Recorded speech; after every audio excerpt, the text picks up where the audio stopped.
فتح مکہ کے کچھ عرصے بعد کا ذکر ہے۔ قبلہ بنو سلیم کے دو بھائی بارگاہ رسالت میں حاضر ہوئے۔ عرض کیا یا رسول اللہ، ہم آپ سے ہجرت پر بیعت کرنا چاہتے ہیں۔ سرور عالم نے فرمایا ہجرت کا دور تو گزر چکا۔ دونوں بھائیوں نے عرض کیا تو پھر اے اللہ کے رسول ہم کس بات پر بیعت کریں؟ حضور اکرم صلی اللہ علیہ وآلہ وسلم نے فرمایا علی الاسلام و الجہاد فی سبیل اللہ۔ چنانچہ دونوں بھائیوں نے اسی بات پر رحمت دو عالم سے بیعت کی۔ یہ دونوں بھائی سیدنا مجاشع بن مسعود اور سیدنا مجالد بن مسعود تھے۔ 31 ہجری میں سیدنا مجاشع بن مسعود خراسان اور سجستان کو فتح کرتے ہوئے کرمان پہنچے اور اسے فتح کرنے کے بعد کفس یعنی پاکستانی بلوچستان آئے تو ہرموز کے مقام پر کرمان وغیرہ سے بھاگے ہوئے اجمیوں اور ایرانیوں کے ایک لشکر نے ان کا مقابلہ کیا۔ سیدنا مجاشع بن مسعود نے ان سے خون ریز جنگ کر کے فتح حاصل کی۔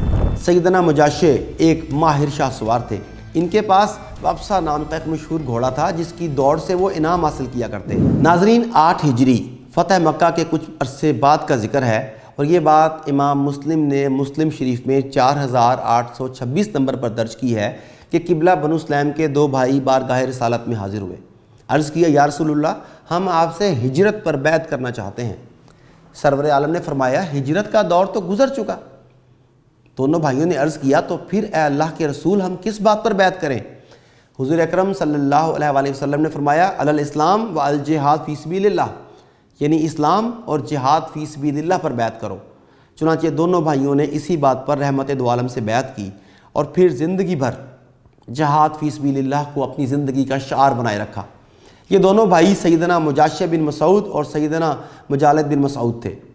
ان میں سے ایک سیدنا مجاشع بن مسعود نے تاریخ میں بڑی شہرت پائی۔ سیدنا مجاشع کچھ عرصہ فیضان نبی سے بھی فیض یاب ہوتے رہے، چنانچہ ان سے مروی چند احادیث صحیحین اور دوسری کتب میں موجود ہیں۔ تاریخ کی کتب میں عہد رسالت کے غزوات میں سیدنا مجاشع کا ذکر نہیں آتا، البتہ عہد فاروقی اور عہد عثمانی میں وہ نمایاں ہو کر سامنے آتے ہیں۔ جہاد ایران میں انہوں نے فوج کے ایک افسر کی حیثیت سے کئی مارکوں میں بھرپور حصہ لیا اور اپنی شجاعت کی دھاک بٹھا دی۔ ایران کے ایک مشہور شہر توج کو انہوں نے ہی فتح کیا تھا۔ علامہ شبلی نے الفاروق میں لکھا ہے کہ جب سیدنا عمر فاروق کے عہد خلافت میں ایران پر لشکر کشی ہوئی تو امیر المومنین نے صابور اور ارد شیر کی تسخیر پر سیدنا مجاشع بن مسعود کو مقرر کیا اور انہوں نے یہ مہم کامیابی سے سر انجام دی۔ سیدنا عمر فاروق نے انہیں آواز کے بعض اضلاع کا عامل بھی مقرر کیا تھا۔ سیرت کی ایک کنز الایمان میں ایک واقعہ درج ہے کہ ایک مرتبہ امیر المومنین کو اطلاع ملی کہ سیدنا مجاشع بن مسعود کی اہلیہ نے اپنے گھر کو پردوں سے مزین کیا ہے۔ اس پر انہوں نے سیدنا مجاشع کو یہ خط لکھا، مجھے خبر ملی ہے کہ خزیرہ نے اپنا گھر پردوں سے آراستہ کیا جس طرح خانہ کعبہ میں پردے لٹکائے جاتے ہیں۔ تمہیں قسم ہے میرا خط ملتے ہی سب پردے پھاڑ ڈالو۔ اسی طرح کا ایک واقعہ علامہ بلازری نے انصاب الاشراف میں لکھا ہے کہ پردوں کے بارے میں امیر المومنین سیدنا عمر فاروق رضی اللہ تعالیٰ عنہ نے سیدنا مجاشع بن مسعود کو نہیں بلکہ سیدنا ابو موسیٰ اشعری والی بصرہ کو یہ حکم بھیجا تھا کہ مجھے علم ہوا ہے کہ بصرہ کی ایک عورت نے اپنے گھر میں پردے لٹکائے ہیں جس طرح خانہ کعبہ میں لٹکائے جاتے ہیں۔ تمہیں تاکید کی جاتی ہے کہ میرا خط پڑھتے ہی کسی کو اس عورت کے گھر بھیج کر پردے پھڑوا دو۔ امیر المومنین سیدنا عثمان ذو النورین کے عہد خلافت میں سیدنا مجاشع بن مسعود نے نہایت عظیم الشان کارنامے سر انجام دیے۔ علامہ ابن اسیر کا بیان ہے کہ سیدنا عثمان غنی نے 29 ہجری میں سیدنا عبداللہ بن عامر کو تمام مشرقی ممالک کا حاکم اعلیٰ مقرر کیا۔ سیدنا عبداللہ بن عامر نے بصرہ پہنچ کر اپنے عہدے کی ذمہ داریاں سنبھالیں تو انہیں معلوم ہوا کہ بہت سے مفتوحہ علاقے اب باغیوں کے قبضے میں ہیں۔ چنانچہ انہوں نے مختلف افسروں کو باغیوں کی سرکوبی پر مامور کیا۔ ان افسروں میں سیدنا مجاشع بن مسعود بھی تھے۔ ان کو کرمان کی مہم پر مامور کیا گیا۔ کرمان سیدنا عمر فاروق کے عہد خلافت 23 ہجری میں فتح ہو چکا تھا، لیکن وہاں کے باشندے آئے دن فتنہ و فساد بپا کر دیتے، جس وقت بھی موقع ملتا علم بغاوت بلند کر دیتے۔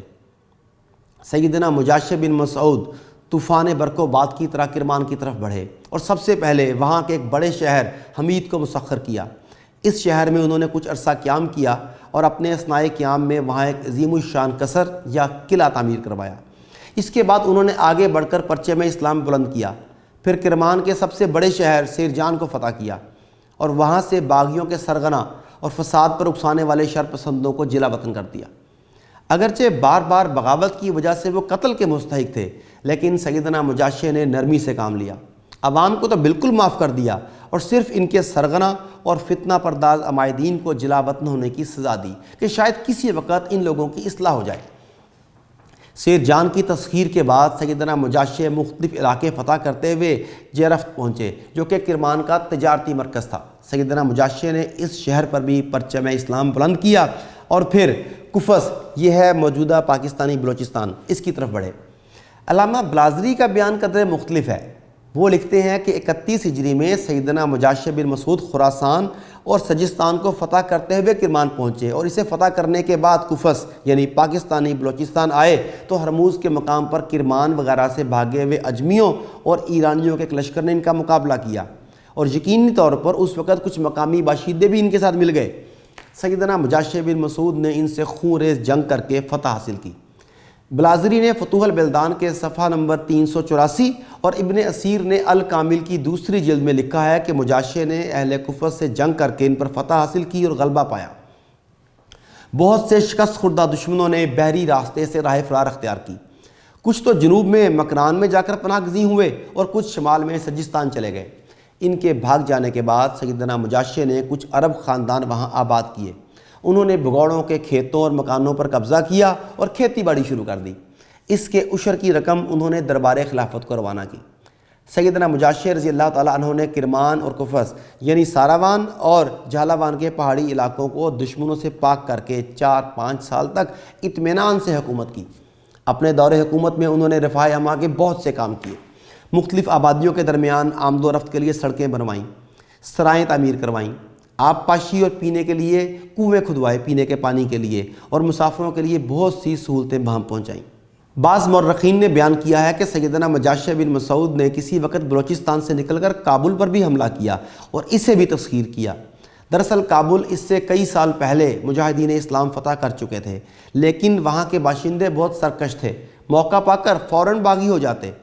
ان کو مطیع کرنے کے لیے وقتاً فوقتاً لشکر کشی کی ضرورت پڑتی رہتی۔ عہد عثمانی میں کابل کو مسخر کرنے والے جرنیلوں میں سیدنا عبداللہ بن عامر رضی اللہ تعالیٰ عنہ اور سیدنا عبد الرحمن بن سمرہ رضی اللہ تعالیٰ عنہ کے نام خصوصیت سے لیے جاتے ہیں۔ ہو سکتا ہے کسی وقت سیدنا مجاشع بن مسعود نے بھی باغیوں کی سرکوبی کے لیے کابل پر حملہ کیا ہو۔ حافظ ابن حجر نے الاصابہ فی تمییز الصحابہ میں دولابی کے حوالے سے لکھا ہے، مجاشع بن مسعود نے بلاد ہند سے کابل پر چڑھائی کی۔ امیت نے ان سے صلح کر لی۔ صلح کے بعد سیدنا مجاشع بت خانے میں داخل ہوئے اور ایک بت کی آنکھ میں سے ایک قیمتی ہیرا نکالا، اسے اٹھایا، پھر فرمایا میں نے یہ ہیرا صرف اس لیے اٹھایا ہے تاکہ تمہیں پتہ چل جائے کہ یہ بت نہ تو نقصان دے سکتا ہے اور نہ ہی نفع۔ سیدنا مجاشع ایک ماہر شاہ سوار تھے۔ ان کو گھوڑے پالنے کا بہت شوق تھا۔